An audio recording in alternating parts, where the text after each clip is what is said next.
Assalamualaikum warahmatullahi wabarakatuh. Saya Nika Aska Safira ingin menjelaskan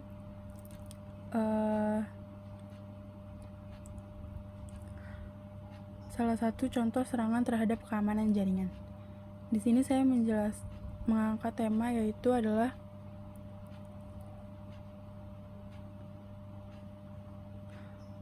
man in the middle attack. Man in the middle attack. Ya, selanjutnya.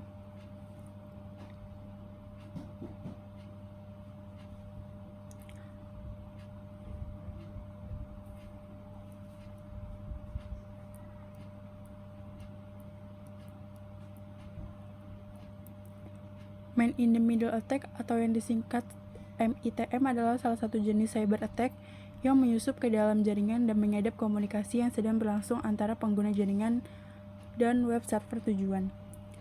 MITM juga dapat menyamar sebagai jaringan asli dan membuat korban seolah-olah berada di jaringan yang benar, sehingga tanpa sadar telah menjadi korban. Biasanya pelaku akan membuat jaringan palsu yang mirip dengan WiFi asli untuk mengelabui penggunanya. Ada gambarnya.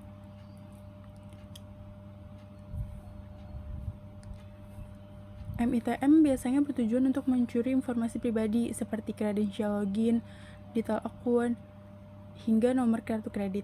Target utama serangan ini biasanya menggunakan aplikasi keuangan, penggunaan situs e-commerce maupun situs web lainnya yang memerlukan login. Cara selanjutnya adalah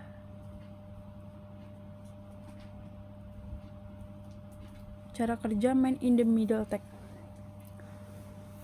Yang pertama adalah interception. Interception atau penangkapan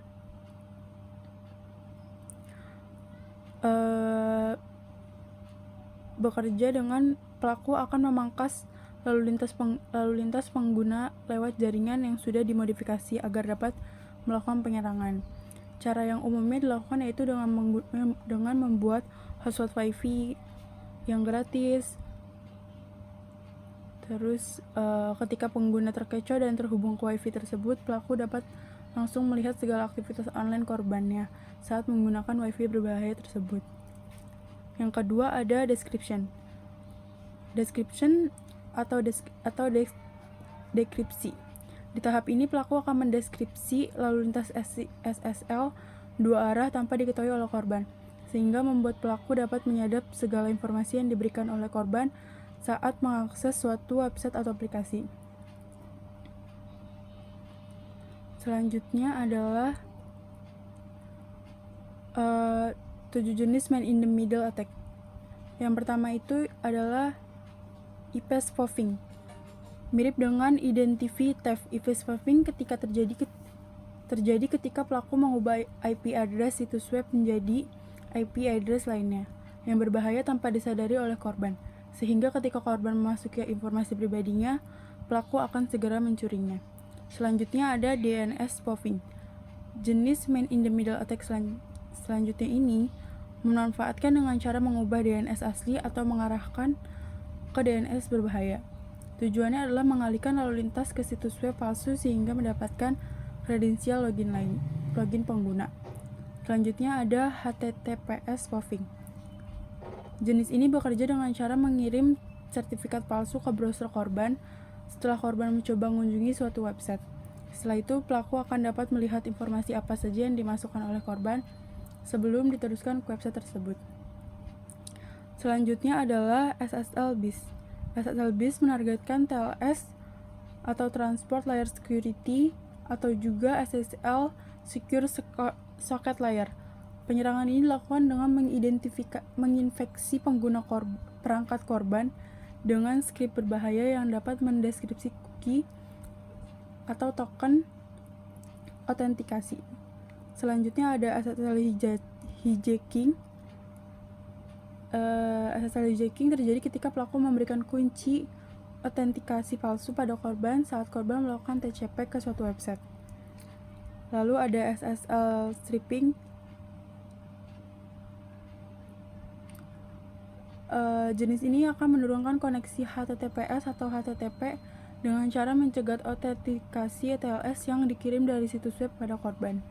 Sebagai gantinya, pelaku akan mengirimkan versi situs web yang tidak transkripsi sambil mempertahankan sesi aman dengan situs web. Dengan begitu, seluruh aktivitas pelaku di situs web dapat dilihat oleh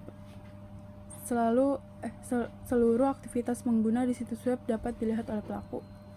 Selanjutnya ada cache poisoning, dikenal sebagai ERP (Address Resolution Protocol). Serangan ini merupakan jenis serangan terbaru yang cukup populer, di mana pelaku berada di subnet yang sama dengan korban untuk menyadap semua lalu lintas yang dialihkan. Selanjutnya ada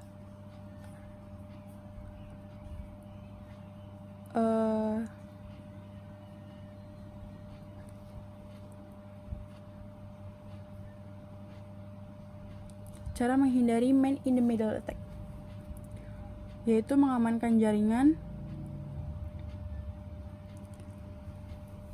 Jangan gunakan password yang sama. Hindari mengakses situs tanpa protokol HTTPS. Gunakan sertifikat SSL. Gunakan VPN.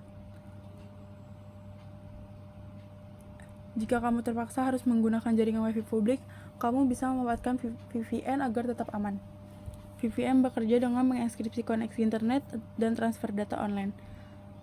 Hal ini akan menyulitkan pelaku MITM untuk melakukan deskripsi dan menyadap informasi pribadi.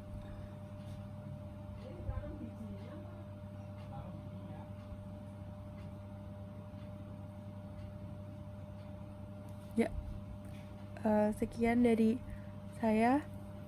Kurang lebihnya mohon maaf. Terima kasih. Wassalamualaikum warahmatullahi wabarakatuh.